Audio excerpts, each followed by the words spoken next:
টি-20 বিশ্বকাপে বাংলাদেশের প্রথম প্রতিপক্ষ শ্রীলঙ্কা। প্রিয় দর্শক, চলুন দেখে নিই শ্রীলঙ্কার বিপক্ষে বাংলাদেশের চূড়ান্ত স্কোয়াড।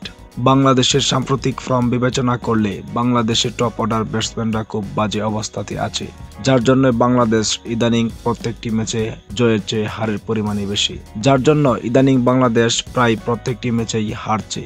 প্রিয় দর্শক, চলুন দেখে নিই একাদশে কে কে জায়গা পেয়েছেন এবং কে কে শ্রীলঙ্কার বিপক্ষে একাদশের জায়গা হারিয়েছেন। শ্রীলঙ্কার বিপক্ষে বাংলাদেশের একাদশের জায়গা পেয়েছেন সৌম্য সরকার, তানজিন হাসান তামিম, নাজমুল হোসেন শান্ত, সাকিব আল হাসান, তাওহিদ হৃদয়, মোহাম্মদুল্লাহ রিয়াদ, জাকির আলী, রিশাদ হোসেন, শেখ মাহাদি, তাসকিন আহমেদ, মুস্তাফিজুর রহমান এবং শরীফুল যেহেতু ইনজুরি, তার পরিপ্রেক্ষিতে তার পরিবর্তে খেলতে পারেন তানজিন হাসান সাকিব। তাছাড়া স্কোয়াড থেকে ছিটকে যেতে পারে লিটন দাস, কারণ তিনি সাম্প্রতিক যে খেলা খেলতেছেন তার ফর্মের ঘাটতির কারণেই তাকে দল থেকে বাদ দেওয়া হয়েছে। যদি তিনি এমনইভাবে খেলে তাহলে টি-20 বিশ্বকাপে মাত্র সীমিত সংখ্যক ম্যাচে সুযোগ পাবে।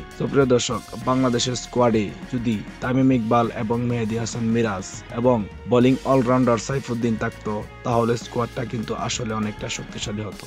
যাই হোক, তাদের যেহেতু সুযোগ হয়নি তাই এসব নিয়ে কথা বললে কোনো লাভ নেই। যারা সুযোগ পেয়েছে তারা যাতে ভালো করতে পারে সেই প্রত্যাশাটাই রাখছি।